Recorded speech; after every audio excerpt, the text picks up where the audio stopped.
Distilling, brewing. Somebody's asked me questions about it on whatever, and I was just saying, if you want to make stronger booze without having to use distillation, and you've got like household stuff, if you've got something like anything with alcohol, like cider, wine, stuff like that, if you want to make it into a stronger thing without having to worry about methanol and that kind of stuff, put it in a container, put it in the freezer, let it freeze about halfway. Don't let it freeze all the way, just about halfway, so maybe half an hour, depending on the freezer. Lift off the top, and that will be water.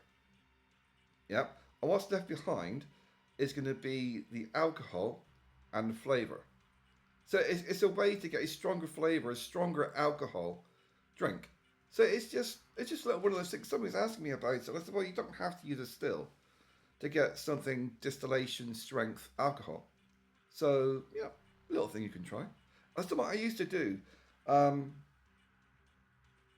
Cheap swine, cheap way to make booze. I used to make for trading when I was first on the lam, and it was a case of if you get 1 liter of orange juice or apple juice, 1 bag of sugar, kilo sugar, make it up to a gallon in measurement, keep it warm, bit of yeast, give it I don't know a few weeks, and that'll turn into wine, orange wine or apple wine.